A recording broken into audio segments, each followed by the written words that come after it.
Bonjour à tous, mes chers petits auditeurs, enfin du moins ceux qui ont survécu dans les poches de résistance qui restent dans le climat actuel, et bienvenue à tous dans ce 47e épisode d'Electron Penseur. Dans celui-ci, on va s'attaquer à une bonne grosse idée reçue, à savoir le fameux « je n'ai pas le temps ». Et donc du coup, comme je vous l'ai dit, bonjour à tous, et bienvenue dans ce 47e épisode d'Electron Penseur.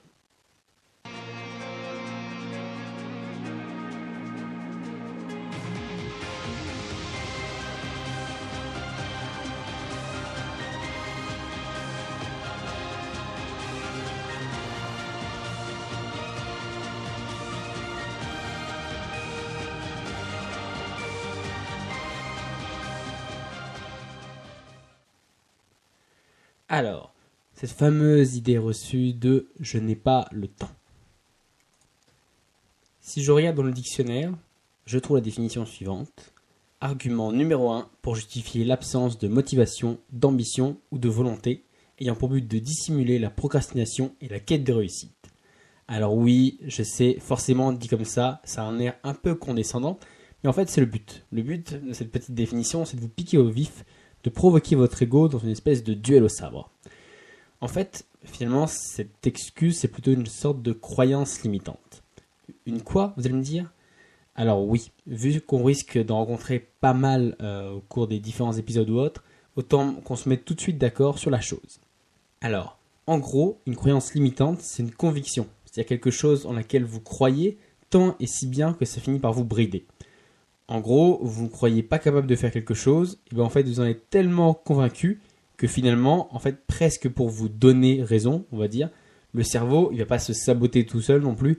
C'est un vieil homme qui aime par-dessus tout la stabilité, et donc du coup, si vous lui dites que vous n'y arrivez pas, et bien lui il va presque se justifier, il va presque se débrouiller pour que vous n'y arriveriez pas, et pour que justement lui soit content avec sa petite stabilité. C'est le fameux effet Pygmalion, sur lequel on reviendra sûrement si vous le souhaitez. Donc dites-le en commentaire ou sur la page Facebook. Mais en fait, finalement, le meilleur exemple, c'est la phrase ci-dessous qui est attribuée à je ne sais plus qui est si vous pensez que vous pouvez le faire, vous avez raison. Si vous pensez que vous ne pouvez pas le faire, vous avez raison aussi.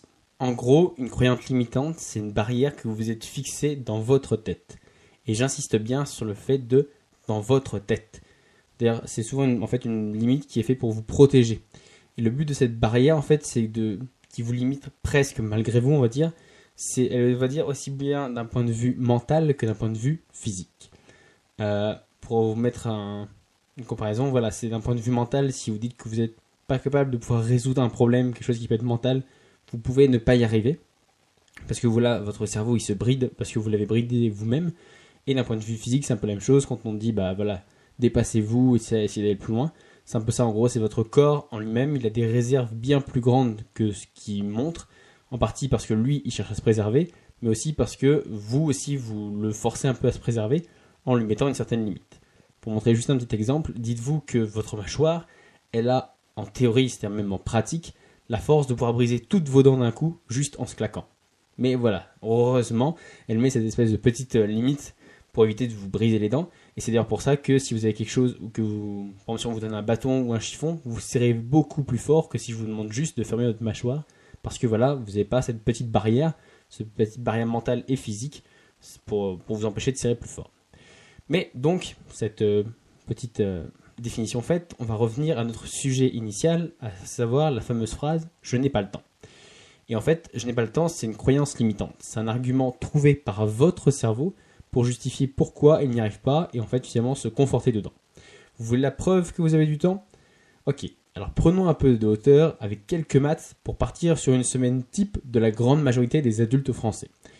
J'ai dit voilà des adultes français parce que c'est un peuple, on peut dire ça que je connais plus ou moins parce que je le côtoie tous les jours, mais voilà, ça peut être différent selon les cultures et j'ai bien dit la majorité ou une semaine type. Parce que oui, je ne suis pas une mère de famille nombreuse ou un trader, donc je peux imaginer que pour la majorité d'entre nous, mais on va essayer de viser quand même la fourchette assez haute.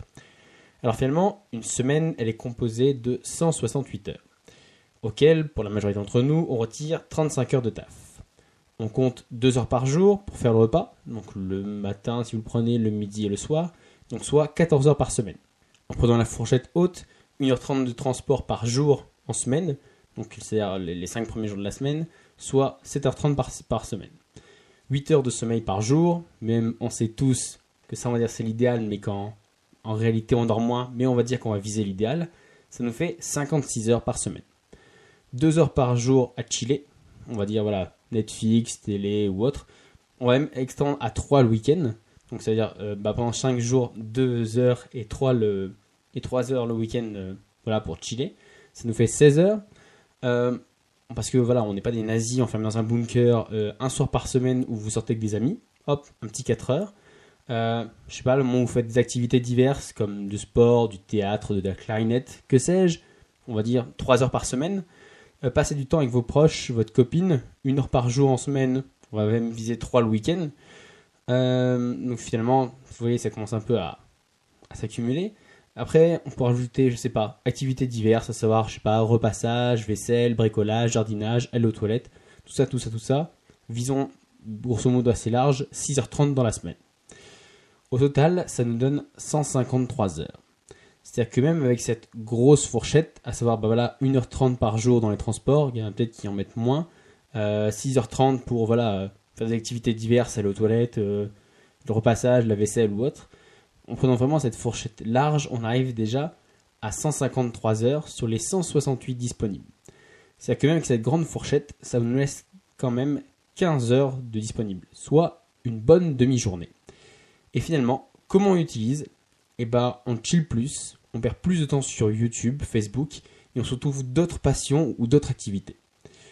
Alors, encore une fois, je le rappelle, je suis tout à fait conscient qu'il y a des personnes, et même très souvent des parents, pour qui en fait finalement ces 15 heures, elles leur échappent, et donc du coup, ils n'arrivent pas à s'y accorder. Donc là, je le précise encore, là, le but de la démonstration, c'est de montrer que finalement, pour la grande majorité des gens, quand on prend en compte toutes les activités principales, y compris les loisirs, les relations, les besoins vitaux ou autres, il reste encore énormément de temps.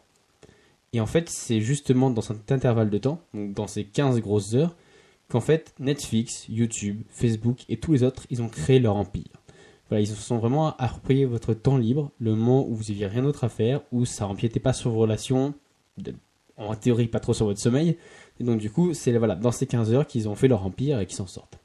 Après ce constat, finalement, on peut dire pour la grande majorité d'entre nous qu'on ne peut plus décemment dire qu'on n'a pas le temps. Parce qu'on a, on va dire, au moins 10 heures par semaine qu'on peut consacrer à absolument ce qu'on veut. À savoir apprendre une nouvelle langue, monter un projet, créer quelque chose. Et donc du coup, à la vue de ce bilan, et d'une évidence si mathématique qu'on va dire, la plupart d'entre nous, moi y compris, ne peut décemment plus utiliser cette excuse de « je n'ai plus le temps ». Parce qu'en fait, c'est pas que nous n'avons pas le temps, c'est que nous décidons de ne pas prendre ce temps.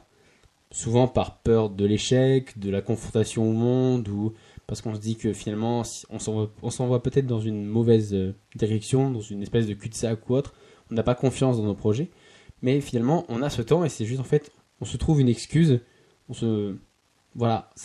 s'affiche avec cette croyance limitante, juste pour justifier le fait que on a le temps, mais on n'arrive pas à le prendre. Donc du coup, si vous deviez retenir encore une fois qu'une seule chose de cet épisode, c'est prenez bien conscience que vous avez du temps. Et que on va le voir au fur et à mesure des épisodes, comment essayer d'en gagner, et comment essayer de mieux gérer, son temps. Donc savoir l'organiser, le manager ou autre. Maintenant qu'on a vu que la grande majorité d'entre nous, on a tous quasiment une demi-journée par semaine sans arrêter de voir ses amis, sans arrêter de manger, sans arrêter de dormir. Voilà, on a tout. Donc après, je parle même pas, on va dire, des espèces de multitâches, mais vraiment avec des gros guillemets, comme, je sais pas, par exemple, écouter quelque chose ou autre pendant qu'on marche, qu'on promène le chien ou qu'on est en voiture, quand on fait une autre activité. Donc du coup, vraiment en disant que là, c'est du temps qu'on a de libre, où on fait rien d'autre à ce moment-là.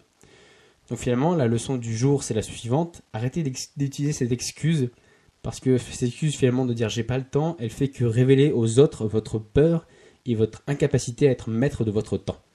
Donc, soit vous vous arrangez pour mieux occuper vos 15 heures de libre, ou soit du coup, vous trouvez une autre excuse, parce que du coup, vous avez du temps pour tout, y compris d'ailleurs pour chercher une excuse de pourquoi vous n'avez pas le temps. Sur ce, moi je vous laisse et je vous dis à la semaine prochaine pour un prochain épisode. Ciao!